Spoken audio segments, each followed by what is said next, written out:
Hello. You are listening to the Carroll Connection with your host, Jared Carroll.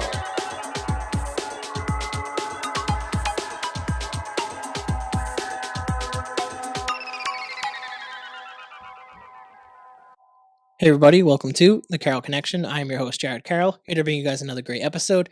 I did want to take a chance to shout out last week's episode 169 with Eddie Vieira Jr. He is the owner of Hunger Breeds Success, part apparel brand, does quotes, works with young youth athletes, and really promotes some really great stuff. If you haven't checked out that episode, go to the carolconnection.simplecast.com. Also, Apple Podcasts, Spotify, and on all the major listening platforms. If you like to watch a podcast, go on YouTube, search the Carroll Connection or at Jared M. Carroll, and it should pop up right for you. And if you want to be a guest or return as a guest, hit me up on Instagram at Jared M. Carroll or at the Carroll Connection, and we'll set that up. So that brings me to today's episode 170, big number. We're chasing 200 this year, and bringing back a guest who this will be his third appearance on the podcast. Last appeared on episode 128, Josh Troiano.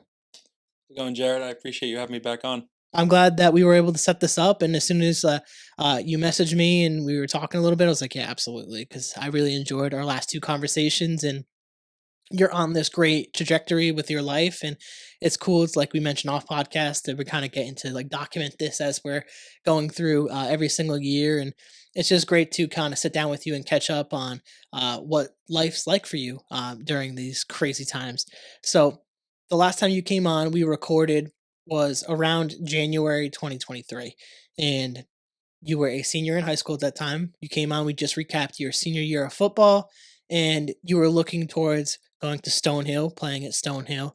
And I kind of want you to kind of catch us up on what has happened since this last year. And we could start with like going towards like the end of the senior year and then build forward. Yeah, sure. I always look forward to going on the podcast, so it's something I've been looking forward to. So starting back, I guess you could go back to February of 2023.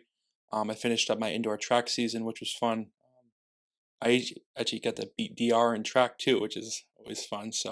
And then in the spring, I decided to do tennis instead of track. What made you want to do that? So, yeah, honestly, there's a number of factors, but think I stand by my decision. It was really fun, and shout out to Michael Petrucci, who was the tennis coach. Honestly, that was a blast, and it's a great way to, I guess you could say, cap off your senior year of high school, trying something new, and it was a lot of fun. So tennis was awesome, cool new experience.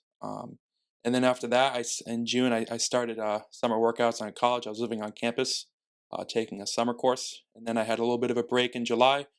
And then beginning of August, that's when football camp started. And from there, it's been a lot of football. But graduation was nice. You're with all your classmates one more time, and you all go into different parts of the country. And you might not see some of them like again. But yeah, graduation was nice, and in terms of college has been great. What were some of the feelings going into graduation? And obviously, now that you're well removed from the high school experience and going through your college experience, what were some of the emotions looking back on that time period that you felt being able to graduate from high school? Yeah, so I definitely was leaving high school with a bunch of gratitude because I really did enjoy my time at Seekonk High School. I look back, I have a bunch of fond memories of relationships I built with the teachers and also obviously my classmates. So there's so many things you can look back on. I'm sure you agree with this as well. There's just a lot of fun memories you have, especially with playing sports. A lot of great stuff. There was definitely a part of me like, yeah, I'm gonna miss this. This is great, but like I said, college has been fantastic. Yeah, what would you say is one piece of advice that you'd give yourself going into college that you didn't know prior? Now that you've been there for the first semester and got to experience some of the whole college aurora and everything like that. What would be one piece of advice if you can go back in time to yourself graduating high school that you would tell yourself? I would tell myself when it comes to college that it's gonna be a different experience. You're gonna have a lot more freedom, and you're gonna learn to be very like self-dependent. There's not gonna be anyone, breathing down your neck or anything like that. And I think you're really gonna mature during that time, hopefully.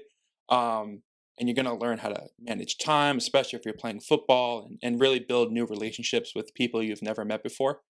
So I think, especially in that first freshman year of college, you're going to learn a lot, and I think you'll grow a lot as a person as well. Yeah, I would definitely agree with that. I think um, one of the experiences that we get in college is having that chance to get away from our family and friends. If you're lucky enough, excuse me, to travel to a different university outside of your town, basically. And I think it's a good experience for a lot of people to kind of get out there, meet new people, like you said, create new relationships, and it's just a whole different dynamic where hopefully, like you mentioned, you're able to mature and you're able to grow. And I think that is part of the positive benefit of college. And I think that is like kind of the picture that people paint for college, especially uh, going way back in time when I was going to college, was to get the experience of being around new people and to move away and try new things and be on your own. And it does sound from what you're saying that there is still that experience there in college today, which I think is a really great thing for people to experience. And I know college isn't for everyone, and I've talked about this on different podcasts. Like it's whatever route you feel most comfortable. Obviously, the way the economy, inflation, and the cost of tuition have been these days, like if someone feels that college isn't for them, maybe take the gap year, maybe take the break, maybe go to a community college. Obviously, for what you were looking towards, uh, you wanted to go play football, you wanted to go pursue a degree at the time when we were talking last year. So talk to me a little bit about what it's been like going to the summer workouts, like how that experience was for you, and then we'll kind of build in and talk a little bit about the season. Yeah, summer workouts were great. It was nice to get a nice introduction to all the teammates and kind of like what you should expect for the workload before the season actually started.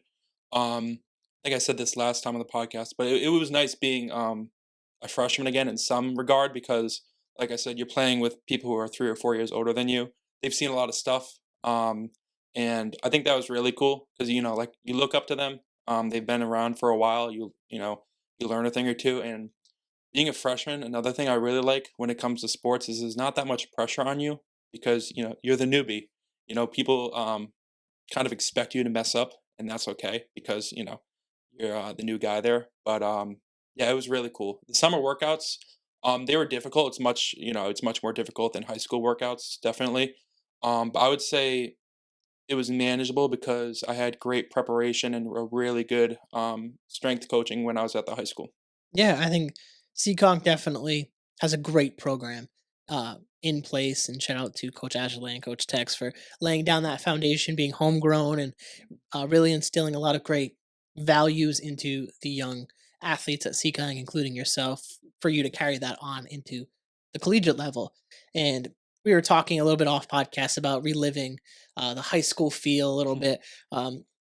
Talk to me a little bit about that comparison between the energy around college football and what you used to experience playing high school football. Because I know we talked about there was like a difference there. Yeah, I mean, at the end of the day, football is football. 11 guys versus 11 guys. But I guess you could say the way in which you approach it is different because I would say you approach it in a much more professional manner when it's college because you're playing against other people that really, really they want to be there. Um, in a lot of cases, they were recruited by a coach to come play here. Um, and then you have high school where it's like not everyone wants to be there. Some people just want to wear a jersey. So obviously the competition is really good. A lot of talented players, and yeah. So when you're approaching it, I would say obviously you take it much more serious. But most people take football seriously. But um, yeah, I would say the approach for me is still very similar as someone who's played football all my life, and I always take football seriously. Yeah, what's your opinion on competition? Hmm. Since obviously being at that level, you're forced to compete. Like everyone, like you said, wants to be there, and on some level has probably been recruited to go play at that level of football. So, how do you feel about competition? Do you enjoy it? Do you love it? Do you hate it? Like, how do Hmm. you feel about competition? I think competition is typically a good thing. My former football coach used to say that rising tides lift all ships. So basically, that when you guys are competing, it's going to make you guys perform better because you guys are trying to get whether it's a starting position or something like that. So competition is I would say typically it's a positive thing, and obviously you can go to extremes where things can become negative, but yeah, obviously there's much more competition in college playing college football, but um, yeah, I would say overall has a good effect. Yeah, I think the value of competition is really great, and especially for younger athletes and younger people coming up through the ranks, because there's a lot of great values, and we probably touched upon this in several of our episodes of the value of sports and what they teach us growing up and all these different life lessons. And one of them is competition and being able to compete against people similar in age, older than you, from different backgrounds, just the chance to compete at something, and then ultimately you get to work with them, if you're on the same team, to achieve a goal. And I think like the team building aspect of football, and I know we both share that love for football in general, like the sport itself is there is no other sport like it where you get to compete in the way that you do on a football field. And how have you been able to appreciate the game? Because there is a part of me that is somewhat envious of you to be able to continue it into college. Like, you probably have heard of the statistic, I can't think of the top of my head, of the number of collegiate athletes, especially collegiate football players there are. Most people don't get the chance to put on pads after their senior year of high school.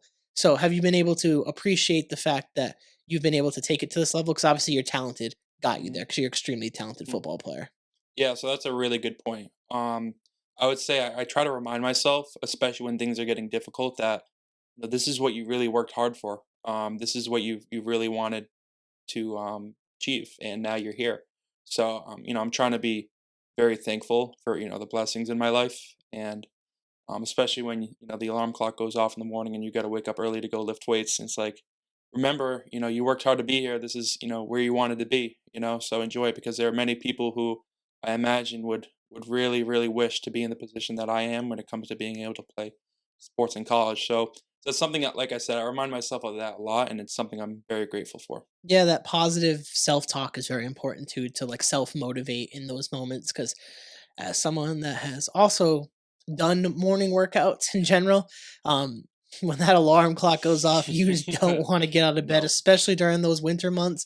Man, I would much rather be doing anything else than uh, waking up in the morning to work out. But when you have that motivation of just realize that the realization factor of you worked really hard for this opportunity. Um, Whether it goes further or it doesn't, that just depends on you and your dedication to it and what you actually want from that opportunity. But pursuing that at 100% is the best choice, because when you're going through an opportunity like that, half-assing it is never the way to go, because you're not going to get the results that you want, and then you're probably just going to get disappointed and frustrated with that. So having that ability to self motivate, like you're saying, is definitely such a positive thing, especially when it comes to football and at the level that you're at, where you're competing with guys Yeah, nonstop. I agree with what you're saying. Like, if you're gonna do something, and like you said, if you have one foot in and one foot out, you're not gonna be great at it. And like you said, you're gonna be very frustrated for it. So, if you're trying to achieve a goal in life and you're not fully committed to it, in my opinion, you are wasting your time, because you're probably not gonna be able to naturally, by only giving 50% of what you actually have, be able to be pretty good at something, especially if you're competing with other people. So, it's better for you to not do something at all than to do something and you're not fully committed to it. Definitely agree with that. Like, when I think about even like the creation of this podcast, like I couldn't just like put one foot in, record an episode, wait a month, record two episodes, wait a month, another episode. Like, no, like I gotta get the equipment, buy the microphones, ask people to come on, interview those people, edit the pod. Like, I gotta do it. Like, you have to just do the thing, and the repetition of doing the thing over and over again creates a habit. You have a good habit in place, you're able to really power through those days where you don't want to do it, because it goes into the consistency aspect. And I don't know if we've really touched upon on this point of consistency, but I think especially in sports, or whether it's college and studying as well, you need to be consistent with your studies, with your workouts, with your play on the field, with anything in life, your relationships with people. your workouts in general, just to stay healthy as a person, your diet, like having consistent like habits and healthy habits are really good for sustaining long-term success, and especially with what you're talking about, because a lot of people will half-ass things, and it's not good to do that morally. It's not going to help you achieve the goals that you want to achieve. um the one, I guess, caveat I would give to it is do something. Like, don't just not do anything. um I believe doing something is better than doing nothing, but half-assing the doing something part is not what I'm saying either. So it's the fact of like, when you're thinking about achieving a goal, basically, have the damn goal. Like, don't just do nothing and walk aimlessly. Unless that's what you want to do with your life, that's Yeah, totally fine. yeah, But I'm not typically talking to those type of people. I'm talking to people that have goals, have aspirations, have dreams that they want to achieve. And your message really hits home because you really have to chase that. You can't just go into it with one foot in, one foot out mentality, because you're never going to get anywhere with that. You're just going to end up back where you started. Because it really takes that really like dedicated mindset to get to that place. Like, you wouldn't be where you're at if you didn't work as hard as you did during those, even going back to Pop Warner, building all the way through Pop Warner, going up to the high school ranks and playing the way that you did in high school. You wouldn't be where you're at if you didn't put in the work. And it starts with that. It's the mentality. And I think it's really great that you were instilled with that mindset at such a young age, because it's going to really carry you where you want to go in life, and especially where we're going to go with this yeah. conversation and what you're trying to pursue. So, kind of talk to me a little bit more about the season. Kind of like, how did the season go for you guys? I know you mentioned on that last podcast that Stonehill just became D1, so that's really great. I think it's like an awesome thing that you were able to experience the football level on that D1 stage. So, what was that experience like for you, and how did the team do overall? The experience was great, and overall the team did, I would say, well. We went 500, and for it being your second year in Division One, I would say that's pretty good. We beat teams like Georgetown, and traveling to Georgetown and beating them, that's a great thing. Especially for the program too. Um, but I would say I'm proud of the team and proud of how the team performed. Because most of the guys that were playing on the team, they were recruited to play Division 2 football. So now all of a sudden you're going up against kids who were recruited to play Division 1 football, and we still beat half the teams that we played against, and almost all of our games were close games. We were tied for second in the NEC, I believe. So yeah, we did, I would say it was a great season. Yeah, I think that's a really positive season.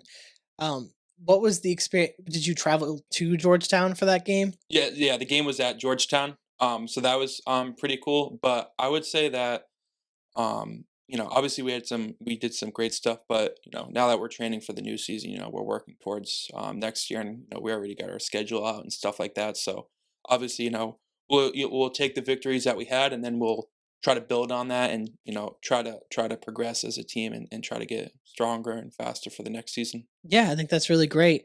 Um, what about in terms of your studies? How did the first semester of college go? What were some of the differences that you experienced in that versus some of your high school experiences? Yeah, so when it comes to the academic structure, I like college much better than high school because you have time in between your classes. Sometimes you only have one class in a day, sometimes you have three. But overall, you're spending less time in an actual classroom than you are in high school. So it could be like 11 o'clock in the morning on a Wednesday, and you're like sitting there in your dorm because you don't have class yet, or you're already done with your classes for the day. That's a really nice thing. I personally like college more than high school. I really do enjoy college, and a big part of that is the academics. After all, you're there to get a degree, so hopefully, get a great job in the future. And the professors, they're really great to work with, and the workload. Like I said, you learn self dependence. You really gotta manage your time well. So obviously, it can be easy to get behind if you kind of slack around, but I would say if you apply yourself and you're able to manage your time, then it is manageable. Yeah, I definitely liked the structure of college way better than high school. Yeah, Being It's really that freedom aspect, and we talked a little bit about that earlier on the podcast. But that freedom to kind of succeed or fail. I kind of like that mindset of it, because like it really is a choice whether you fail a class or you ace the class. It's really up to you how it goes, and it's not on the professor. It's not typically not on the professor. It's it's really on the individual student to kind of figure out how they study, how they work, what works for them, and structure their schedule. Obviously, the first semester and the second semester probably your chance to kind of tinker a little bit and get the experience and figure out what works for you. Maybe you like morning classes, maybe you don't like morning classes. Maybe you like studying in the library at lunchtime, or maybe you like studying it at nighttime. It's really up to you, but you figure that out kind of like in the first year. You get to experience the campus and everything like that. How has that been too? On top of things, Yeah. I know we talked a little bit about that last episode, but how is it like kind of living in the dorms and that Mm. experience too? Yeah, so campus is great. I love the campus. It's a beautiful campus. You know, it could be any season and the campus looks beautiful. Whether it's a nice fall day with the leaves and stuff, or it's a snowy day, campus always looks great. So that's one of the things I really do appreciate about the school, because you're walking to your class and you kind of just get to soak that in. Dorm life is great. I like dorm life personally. I keep to myself because you're already seeing a bunch of people, during the football and stuff. So, but typically, I'll keep to myself. And another thing I love about college is, for me, there is zero drama whatsoever.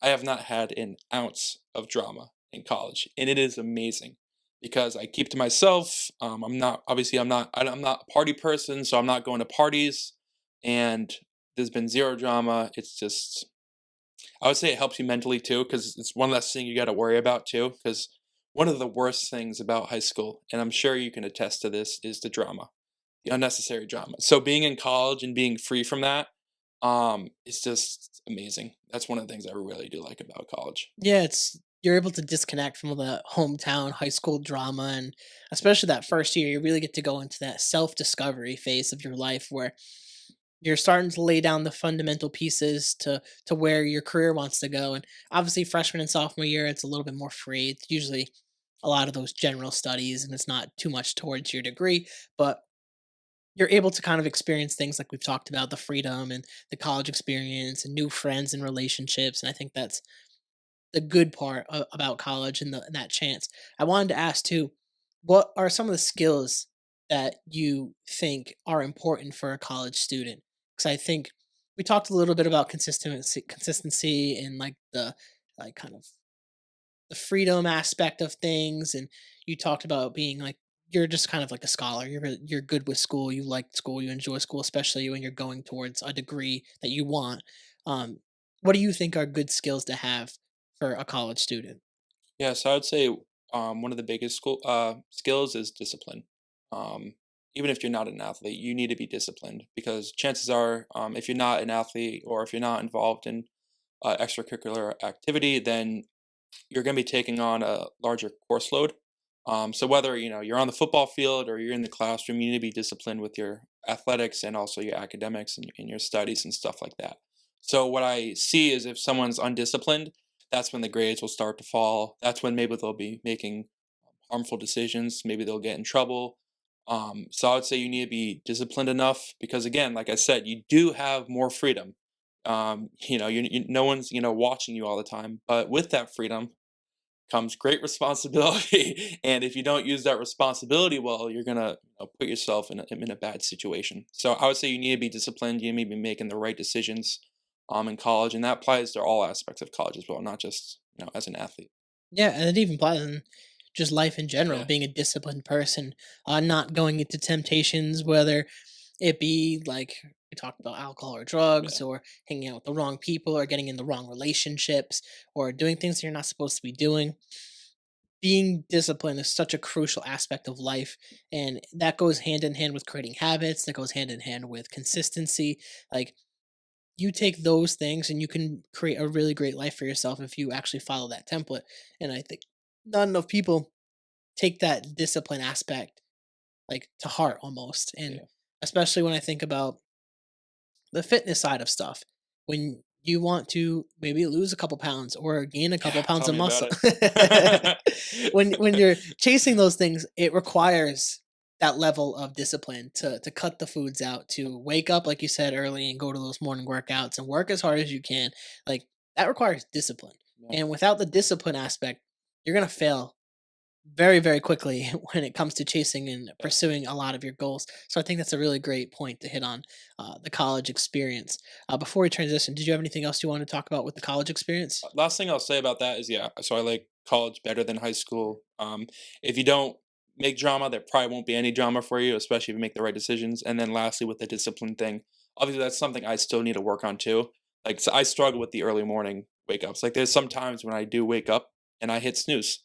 I'm not a perfect person. I'm far from that, but there's room for growth, and acknowledging that's one of the first steps into growing. So yeah, I would say that's all I have for that. Yeah, I definitely that's a definitely a good piece of the growing aspect is admitting where you still need to grow. Because if you can't admit where there might be still a problem, quote unquote, you can't address it and fix it and improve on that. So if you're constant, well, I still go to majority of the workouts. I don't hit snooze all the time. Like that's kind of like a passive aggressive way of kind of pushing problems off, and Yeah. uh, it's not a way to grow. But when you're admitting, hey, I need to work in this area, that means you're self-aware and self-analytical, where you could point to a problem, and be like, all right, I can still improve in here. And we're not perfect people. Mhm. We're humans, which Yeah. means we're not perfect. Exactly. And I think that allows the ability to grow. And hopefully I think most people would believe that. Obviously, there's going to be some outliers out there with social media and stuff, which we'll get into the social media aspect later in the conversation. But progressing with this, there's some big news that you kind of have announced recently on social media, which I was really impressed and really happy for you that you announced it. You decided to run for school committee, correct? Yep. So, kind of walk me through that decision and why you decided to put your name in the running. Yeah, so I was thinking about this for a while, and I made the official announcement in late November, and it's something I really want to do, and I think something that I can really help the community with. As someone who went to Seekonk schools from first grade all the way through my senior year, and someone who was thinking about going to private school for high school and decided to stay in Seekonk because of the tight knit community, I think having a perspective of a young person who just went through the schools, therefore they have a lot of experience with the schools, would be an asset on the committee. And secondly, obviously, I care about this town a lot. I picked a college that's close by, so I can go home and still be in the community and stuff like that. And Seekonk means a lot to me. This town has given so much to me. The people in this town are great. There's so many great people in this town that I've gotten to know, and I'm just really thankful for that. So if there's ever any way in which I can give back to the town I love, then I'll probably do it. And I think this is one of those examples where, um, you know, God willing, if elected, I can give back to the people I care about and the schools I care about and the teachers I care about. Yeah, how has the process been for you about kind of running this quote unquote campaign almost? It's probably at first was probably maybe a little scary to think about this because I know that you're not the most advocate social media user there is. So how has that been for you to kind of being willing to jump on this opportunity to have to get on social media a little bit and do a little bit of campaigning there? Yeah, it's definitely been different because now I've kind of become kind of like a producer like you on social media where you're like, what's the best time to post on social media? You know what I mean? Because you're trying to reach people, about the campaign and stuff like that. So social media is a huge part though, because you're trying to convey your message to, the residents in town. So that's definitely been interesting. But even with that, the most effective way at campaigning still, even with social media, is face-to-face conversations with people. So, whether you see someone out in public and, hey, I'm running for school committee, I'd appreciate your vote. Or, you knock on someone's door, hey, I'd like to introduce myself to you. My name's Josh Troiano, I'm running for school committee. That's usually what I say. And, really have a conversation with them. That's been really rewarding. There's been a couple times, in fact, when usually with the older people, I knock on their door and I introduce myself to them. They actually invite me inside their home and we sit down and we have an actual conversation. And I've just met these people like 2 minutes ago, and it's really nice because they have a lot to say and they want to talk to you about stuff. And you just there to listen and tell them that you hear them and that you're gonna try to do your best to serve the community. So that's been a really rewarding part of the campaign. And then something I've learned from that is I think a lot of these people, they just want to be heard. And for some reason or another, maybe they don't feel like they're being heard, or maybe they don't feel like their voice matters.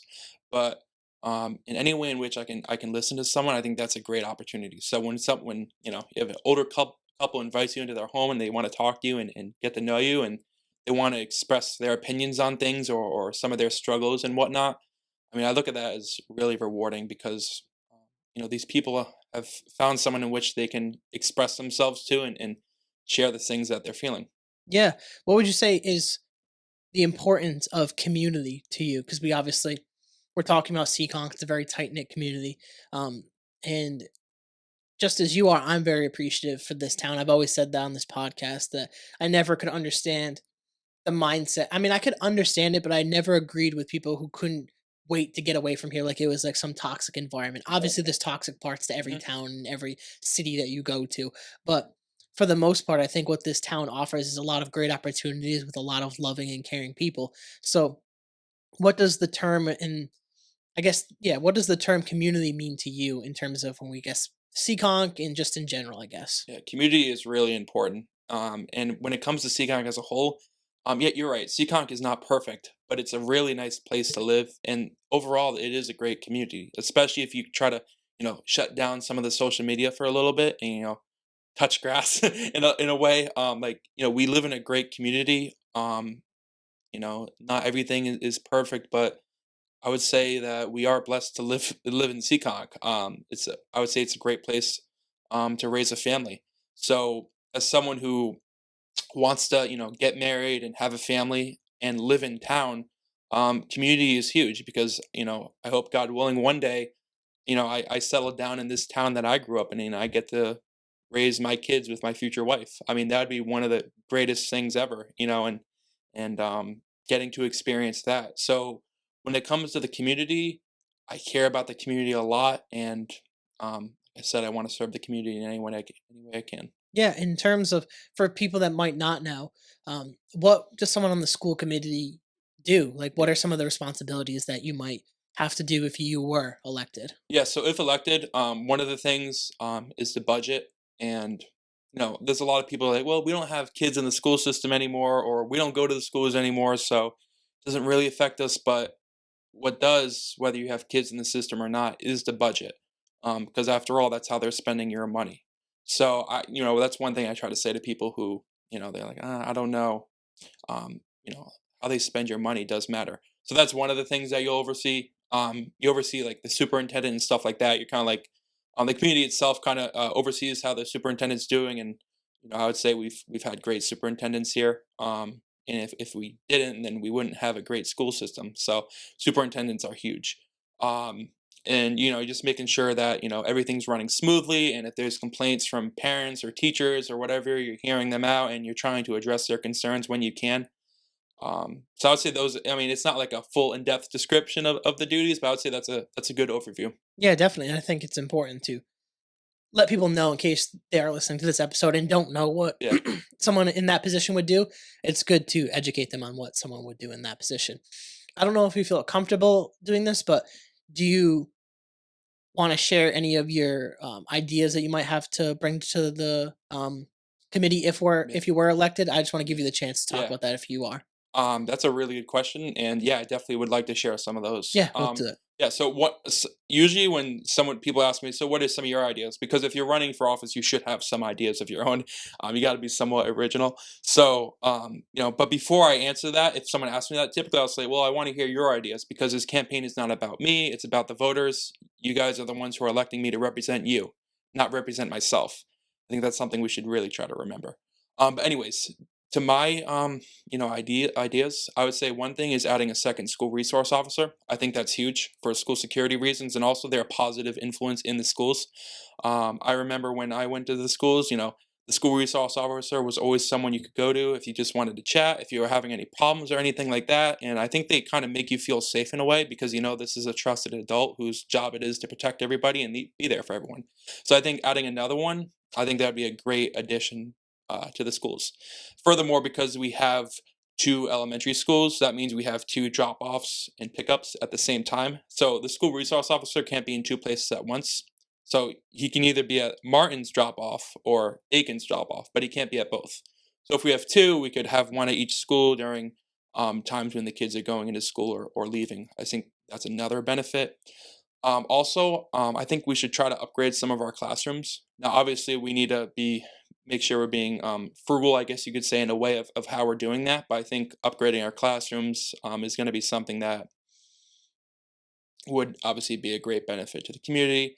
And then also, um, when it comes to things like mental health and physical health resources, I think that's something we need to try to expand those resources for kids at the schools, because growing up nowadays, and I try to tell voters this when I'm speaking to them, growing up nowadays is much much more different than growing up when they went to school, whether it was in the 80s or 90s or even in the early 2000s. It's much different now being a kid.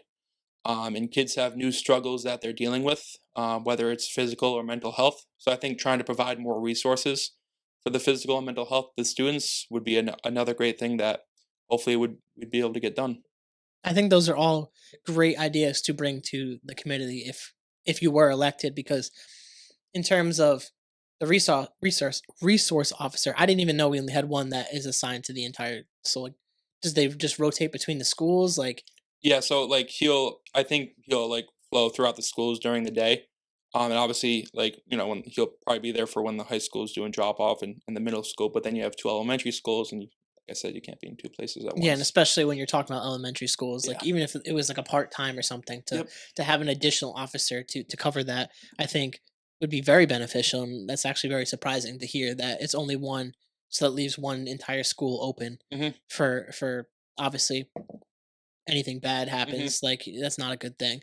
And then in terms of working on the classrooms, if you look at, obviously we're got to stay within the budget and Yeah, care of about course, people's of course, money and stuff like that, 100%. but you look at a school like East Providence, they did a Mm. whole renovation. They redid the entire school. I'm not saying Seacon needs to do that, Hmm. but their experience learning is going to be more similar to college. That was something that for me going to college was a drastic change. Yeah. Was just the layout of the classrooms, how they look. Maybe even if it was just like some paint and some redoing of the floor, or something in the classroom to make it more engaging. Um, that maybe it doesn't cost as much as maybe there's some classrooms that get more uh, technology added in some form or fashion, but I definitely would agree that, and it probably hasn't changed much since I've been Yeah. there, and that's I would graduate in 2014, we're in Hmm. 2024, like Yeah. in 10 years it probably hasn't changed too much, Yeah. which is probably a bad thing because technology is very rapidly changing over time. I mean, just look at it from when uh, you were like getting into high school to where you are now, how Yep. different things are. So that is definitely another good idea. And then on top of that, the ideas about physical and mental health. Obviously, as someone who promotes mental health in this podcast, I would 100% agree with that, especially for these kids nowadays. The constant threat of social media, Hmm. comparison, pressure probably from their parents and members of their family, their friends to succeed in school and other aspects of their life. There's a lot going on in these people's lives. And especially our kids, you got to invest in them. Like they are the future. Like no matter how, whatever way you want to slice it, children are the future. They're going to be the ones that go to college, get the jobs, pay the bills, and vote in different elections. Like you want these people to create great things. You want them to succeed in life and have great opportunities. And what better way to invest in them than invest in their physical and mental health? And I think that's another great idea to bring to the table. And as someone that has gone through the systems, you're able to look at through a different lens. And obviously, there's going to be stuff you might not know just Of course. Of being course. the age that you are. But what you do know is the experience of being a student in Seekonk High School, going to Seekonk the middle school, going to the elementary school. Like you know what it's like to go through the system, and you know what it's like to go through it recently. And to bring that level of experience, that is experience. And I think that is a really great idea. And as soon as I saw that you were running, I was like, this is a great thing because we need more youth involved, especially within our communities, because I'm big on investing back into our communities. So when you wanted to reach out and come back on the podcast, it was a no-brainer because one, you're going for something that is extremely positive and beneficial towards the community, and two, it's always great to catch up with you.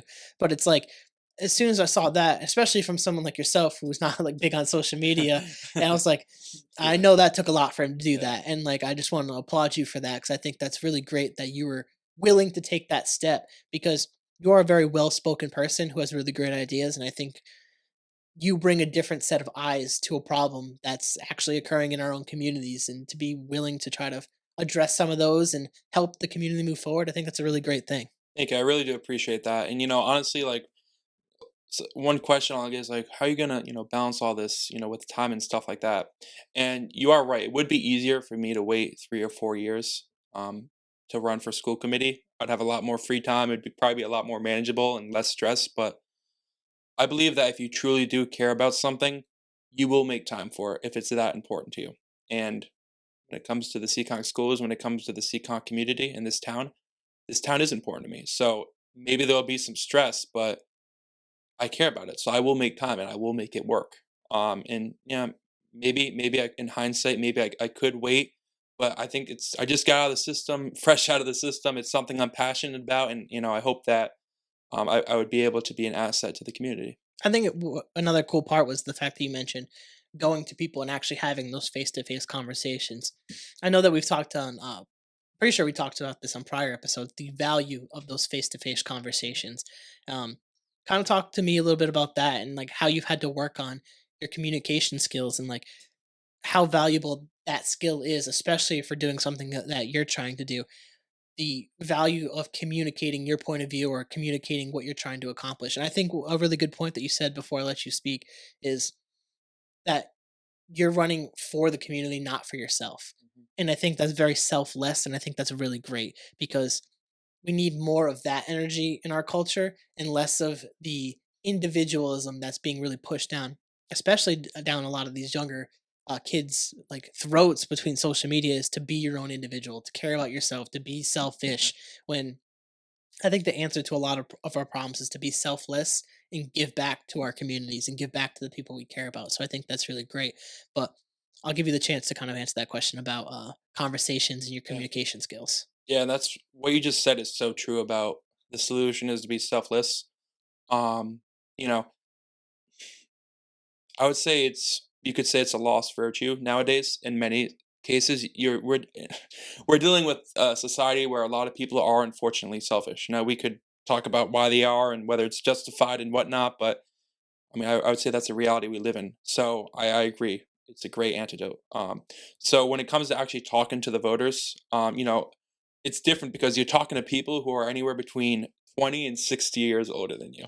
And obviously that's much different than talking to someone my age or talking to you or something because we grew up in similar times. We kind of have a similar way of expressing ourselves and the connection's different.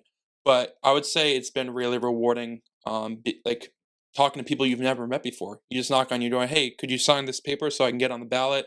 And you get to know them just for a little bit, whether it's 30 seconds or 5 minutes or a half hour. That's been really great. And in terms of communication skills with these people, it's definitely helped, definitely a lot. And considering the profession I want to go in, which is law enforcement, being able to communicate with people from all different types of backgrounds, all different ages, I would say that's another great skill that I've been allowed to develop during the campaign. So being able to talk to the voters is certainly a rewarding and probably one of my favorite parts of the campaign. Yeah, I think it's going to be a great life skill in general, whether well, hopefully you get elected or whether you don't get elected. But regardless of that fact, uh, what you're doing right now is a very valuable skill that you're learning, and the experience itself is invaluable because you're being able, like you said, to connect with all these different types of people, and especially for the career that you ultimately want, it's going to help you better relate to different types of people from different walks of life, and hopefully engage in conversations that could really help with what you're trying to pursue. I want to take the last chance as we turn into the last part of our conversation, but I want to give you a chance. Is there anything else you want to talk about with this pursuant of trying to get on the school committee? Yeah, so I guess to wrap up this section, all I'll say is that the election is on Monday, April 1st, so the day after Easter. And I appreciate if I can earn your vote for the school committee. And if you can't vote on that actual day, you can vote by mail or you can vote the week before in person. They have that as well, early voting. But yeah, I'd really appreciate your vote. And if anyone ever has any questions about the campaign, myself, any questions whatsoever, I try to make this clear to people I'm talking to. I'm always there to listen to what people have to say. It's not about me. It's about the community. So if they have something to say, I want to hear. I want to hear what they have to say. And I've come to the realization not everyone's going to vote for me, and that's completely fine. People have the right to vote for whoever they want to.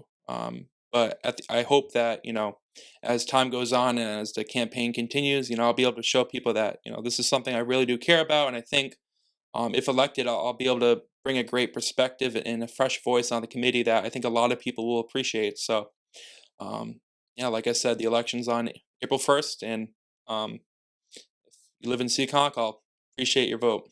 I think that's really great to wrap up this section, and we'll transition to talking about social media. But I'm definitely glad that you had the chance to speak on that, and um, I'll definitely send you whatever clips you want for that. Sorry, you guys are listening live podcasting, but I'll give you the chance at the end of the podcast to look right at that camera, and you can say whatever you want to it, so you could have that as like a specific clip Thank for you, thank yourself. you. But I know that off podcast we were talking about social media, and I want to let you kind of take the floor with that because there's a lot of different directions we can go Certainly, with this concept. certainly. So I know as someone who's a social media content creator Mhm. that I'm very intertwined into this world, and I have mixed feelings, the good and bad, Mhm. about what it takes to create content. And now that you're being able to dive in a little bit yourself, you Yeah. probably have some added feedback. So I'll let you kind of take the floor with this. Yeah, this is definitely one of my favorite topics. I would say I'm somewhat passionate about this. I would say I think every time I've come on the podcast, I think we've at some point talked about social media, and I think that's a good thing. When it comes to social media in and of itself, I think that overall society would be better off if we had zero social media. I think overall it would be better off if there was no social media. But we live in a world where there's social media and there's gonna be social media. So if you have it, you can use it for good. There's been great things done on social media. I mean, we could list hundreds or thousands of things that have been great that have occurred on social media. But we can also list whether it's personal antidotes or more public things that have occurred on social media. There's also a lot of bad things that have happened on social media. And in my opinion, I think the bad does outweigh the good when it comes to social media. And when we're talking about particular apps, I would say some apps are worse than others. I would say TikTok is definitely very addictive, but people can be like, "Oh, I deleted TikTok." Instagram Reels are the same exact thing. Um, so there's definitely that to keep in mind. But me personally, it's easy to talk the talk, but walking the walk is a much different thing. So I've actually deleted Snapchat. Um, I've had that deleted for months. I do that periodically now, and I don't know if I'll go. I probably will end up going back onto Snapchat.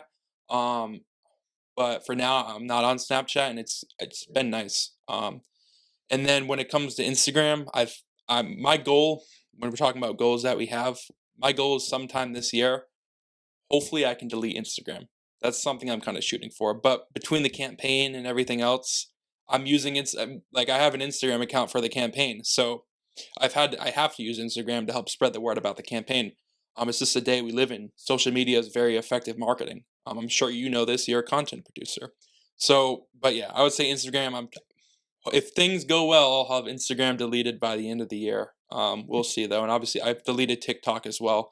I have Facebook and Twitter, but this is gonna sound like I'm an old person, but I only use them on my computer. So, so like the only actual social media app I really have on my phone is Instagram. So like I'll go on Facebook and Twitter, but I'll actually be on my computer while I'm on it, which is kind of pretty funny to think about. But yeah, I would say when it comes to social media, I think that the less social media, the better, and the more time you're spending on social media, it's probably a good indicator of where you're at. Yeah, I would agree with that part. And I guess my not really disagreement, because I definitely think there's a lot of negative that comes with social media. And I know we talked about, like you mentioned, some of the positive stuff that can come from it. I think, at least I hope, that the creation of social media was for positive things.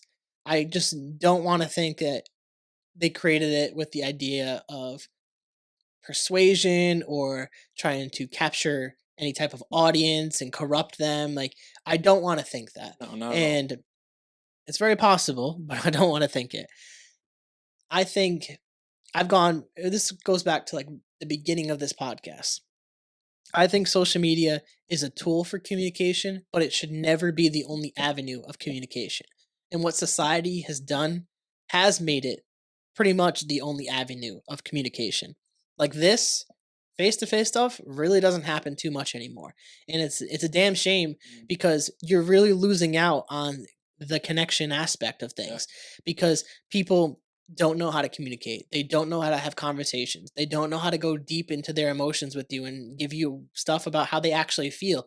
And it's really frustrating to see that because as people we're wired to do that actually. We're wired to communicate with one another and have these intellectual conversations and go on different tangents about different things. But with social media, it's removed that ability to do that and just kind of especially with TikTok and Instagram and the reels, it's shortened the attention span. Like, I've Yeah. even noticed that myself where I'm scrolling and I'm like, "All right, boring, boring, boring," and that's not good. And luckily for me, I have a platform where I actively work on my communication skills and get to talk to really great people like yourself, but for a majority of people, they don't get that experience, and even if it's in their classrooms or their work or wherever it is, they might not be getting that communication or that connection aspect that we really need as human beings. We're wired for this, and it really affects your mental health, and Yep. that's where you could go into the aspect about talking about mental health, especially with the children, is that's where I start to feel bad for people in your position and younger, is you've grown up with this. This is all you know. Yeah. Like, luckily for me coming up, as I was growing up, we got like I was just on the fringe of MySpace. Hmm. Facebook, I was there from the beginning. I Yeah. had a AIM Messenger and stuff like that, and then like Twitter and stuff, Yeah. Instagram came along. Yeah. But I've grown up with this stuff, like, but I had the chance to grow up without social media. It wasn't a thing when I was growing up. Yeah. Unfortunately for your generation, the ones younger, this is all they know. Yep. So I would agree that it tends to lean more negative the longer this goes on. And it's crazy that they don't always report on these facts either. I know there was like a hearing going on recently. I forget if it was the Senate or something. Mhm. They were talking to, I know Zuckerberg was there and the Yeah. CEO of Facebook. Twitter Yeah. and stuff. And he was grilling them. Obviously, it's like tough audience. I mean, Yeah. you're the Yeah. ones grilling him when Yeah. it's also you guys are doing stuff. Not Yep. gonna get political, Yeah. but Yeah. Of like, course not. Yeah. but it's interesting to see that people are kind of waking up to it, but also like not willing to wake up too because it's so ingrained in our society. Yeah, I completely agree with that. Like, there's like I myself, there's some things like I spend a lot. Fortunately, my screen time, it is lower than most people, but I'm still somewhat. I don't like using this word, but I guess I'm semi addicted to social media because, like, yeah, I do use it every single day. There's some times where I'm really using. There's other times where I just want to like throw my phone like as far away from me as I can because like okay, there's no point to this whatsoever. So I guess there's kind of two sides to that. But I think as I get older, my opinion towards social media gets more and more negative because I've seen some of the ways in which it's been misused. Because you're right, it is a tool, and like any tool, it can be used for good or bad. And I think we're living in a society where it is predominantly being used for bad, and that's an unfortunate thing because there's so much good that can be used on social media. But another thing you have to keep in mind about social media is drama. There's so much unnecessary drama that occurs on social media, whether it's between friends or between um, people in the same town or the same country, or it's just arguing and things that people would never say in person. They say behind a screen because they're tapping buttons on a phone. I think that's it's a little scary, honestly. The things that people are willing to say on social media, it's actually wild to me. The things that people are willing to say on social media, because we both know that there's a lot of these things, a lot of these name calling or arguments, they would never happen in person. There'd be a lot less drama, in my opinion, if there wasn't social media. Think about all the I guess you could say scandals or all the big things that have happened because of something stupid on social media. um, that gets reported on a lot, and you're probably not going to hear a lot about the good things that happen on social media because obviously we live in a world where the negative news gets much more attention than the positive news. So that's what the news outlets are going to be, releasing to everybody. But social media, it's like kind of like the birthplace of unnecessary drama, in my opinion. Yeah, I think what you're hitting on right there is actually really valid to get into is the promotion of drama, the promotion of toxic, the promotion of negativity, because there is something within humans that is attracted to that. We can't lie and say it's not there. You drive by a car crash, what do? You look. Like you can't help but look. And you see someone arguing in public, what do? You kind of listen in. Yeah. You're like, what are they talking about? Yeah. Like what's going on over there? Yeah. Like we're interested. We don't like it when it's ours, Yeah. but we're interested in it. Yeah. So when we get social media added to it, people know how to play into that character sometimes. Sometimes that character becomes their identity, and that's where things can get really negative too on top of things. But people use that negative energy to get famous and stuff like that too. And it's just it's crazy that social media has become that where people who literally have no skills whatsoever can get famous just because they do some wild crazy shit. And Yeah. that's very unfortunate because a lot of the great positive things that are done on social media get overlooked, or people will do them as trends to try to get famous and get credit for doing good things instead of just doing good things. Like I understand wanting recognition for doing the right thing, but that's not okay either. It's you should do the good thing because you want to do the good thing and just leave it at that and let I like to believe in somewhat of karma. Let karma do its own thing. If you're doing good, good will come back. Kind of gets into the law of attraction, stuff like that. If you're putting good out there, good will come back to you. It's similar in a lot of different faiths as well. As long Mhm. as you're a good person, you'd expect that back onto you. Obviously, you don't want to always expect everything Yeah, because expectations. expectations. We can Yeah. get into that another time, but Yeah, that we could save that for another yeah, podcast exactly. because Yeah, that's we a will. whole different Yeah, tangent we could go maybe on. next time we can talk about Yeah, expectations. yeah, That's a good thing. absolutely. Yeah, And definitely. because we are getting towards the end of Yeah, the yeah, podcast, I want to start bringing us home with this. yeah, Is there anything on social medias that you want to wrap with before? Because I'm going to give you the last word as well. yeah. Of course. You know, I don't want to sound like just a completely anti-social media guy, but if it's gonna be used for mostly bad things, then it's better just to not have it at all. But like I said, it's easier said than done. It's easy to just say these things about social media, but when you're sitting there and you have nothing to do, you're gonna reach for your phone. And it's sad because sometimes, you know, you get to class early in college or in high school and you're sitting there and you look around. I try to keep my phone in my backpack because I would say I try to be on it as the least amount of time as I can. So I look around and it's like, oh, yep, everyone's doing the exact same thing. They're all on their phones on social media.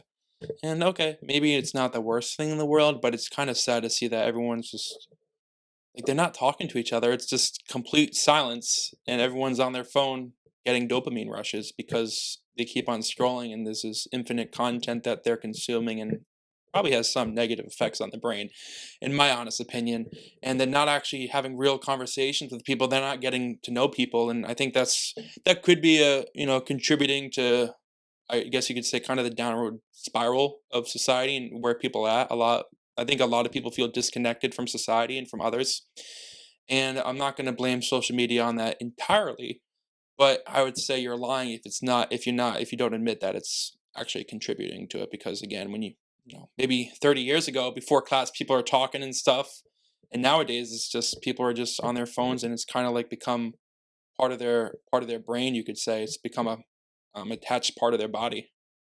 Yeah, it's become the new norm, Mm, and it's unfortunate, but it's one of those things that it's just part of society at this point, and it's like you're at a disadvantage if you don't have a cell phone, which it sucks to say that, yeah, but it's kind of the truth. Like it depends on what aspect. I guess if you're living off grid and you want to be a mountain man and shit yeah, like that, yeah. you're not I living at a mean, I think about disadvantage. that sometimes. Sometimes I think about getting like a flip phone. Doing that, going back.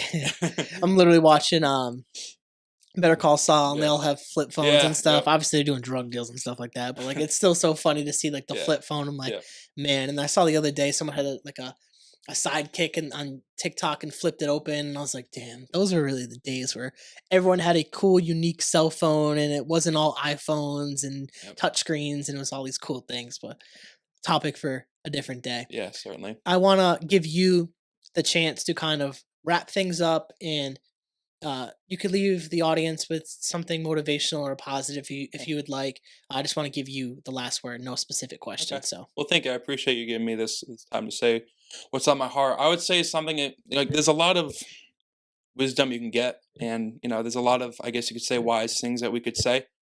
But I would say at the end of the day, my biggest advice is everything, like when it comes to my actions and my decisions, it's all rooted in my faith in Christ. That's kind of like the foundation of everything. And without that foundation, I'd be a completely different person. So when it comes back to why I'm acting certain ways, why I make certain decisions and stuff like that, it's really rooted in my faith in Jesus. So um, I would say that, we can say all these wise things, and I hope you apply them to your life. But I would say that's the biggest thing, because at the end of the day, at some point, like, people don't want to think about this, we are going to die. And we think so far ahead in the future, but we usually stop before death because we don't want to think about death because it scares us, and there's some uncertainty for some of us depending on what your background or what your faith or lack of faith is. So I think that um yeah, like 80 years, if you live to 80 years, if you live to 20 years, whatever, it's still a short life. We talk all the time about how um fast time goes. Like like you were in high school, it just felt like just a little bit ago playing Under the Lights for Friday Night Lights, and now it's like you're 28, and then soon you'll be probably growing old. Just like myself, and it's gonna come a time where maybe we're on our deathbed, or maybe our death happens unexpectedly, but this life on earth is going to come to an end, and what are we going to have if we just kind of live for the temporary world? Because you don't take your money to the grave, you don't take your fame to the grave. That stuff leaves you the second you die. The people that you work with, they're going to be trying to hiring someone new to replace you. One who's not going to, your family, because you're forever in your family. But your job, which is important, at some point they're just going to try to replace you. So I just try to keep in mind. I think this really helps me live a positive life. Is that in the grand scheme of things, I try to remember what's important and what's not, so I don't get bogged down and all the little tough things in life, because there's a lot of negative. There really is. Um, I'm sure you can relate to this. We all experience negative things, and it can be really easy to really like zone in and focus on them, but that's just going to bring us down, and eventually all it's going to be over. The trial will be over, and so will this life. So I hope that if there's one thing people get from that, it's that strong foundation of faith is huge for me. And if when I die, if the only thing I'm known for is being a football player or a school committee member, then I failed as a follower of Christ. I really did, because there are things much more important to me personally. Um, Given the fact that we're here for a short time, life goes by fast. I think that's something that no matter what you believe, we can all agree on. You're gonna, time seems to be going by faster as you get older. It's like, wow, I'm already this age. It felt like not that long ago I was on the playground on the swings in elementary school, and now I'm doing such and such. So I try to keep that rooted, and I would say that's the best advice, if any, I could give to the viewers. But I do really want to thank you for having me on. Like I said, I was really looking forward to this, because it's always great to come on and a year or so ago, and really talk to you, and catch up and see how you're doing as well, and see all the like how things have changed and stuff like that. And like I say, it'll be interesting to see where things are a year from now, and all that stuff. But honestly, it's just I feel a great sense of gratitude for you, and for being on this podcast, and for the people listening. absolutely, I appreciate you for willing to come back. It's people like yourself that want to keep coming back on this podcast that helps this podcast keep growing and keep going forward. And I look forward to more episodes and more connections that we get to share. And hopefully next time I talk to you that you're part of the school committee, and Thank you. Vote on Monday, April 1st. and I look forward to that. So again, thank you for coming on the Thank you, podcast, Jared. Josh. I appreciate Thank you. For you guys, if you guys like the podcast, please rate, review, subscribe, share with your friends, share with your family, share with your grandma. Check out the Carroll Connection.simplecast.com. Also available Apple Podcasts, Spotify, in all the major listening platforms. If you like to watch your podcast, go on YouTube, search the Carroll Connection, and it should pop up right for you. And if you want to be a guest or return as a guest, hit me up on Instagram at Jared M. Carroll or at the Carroll Connection, and we should set that up. So, till next time, guys, peace.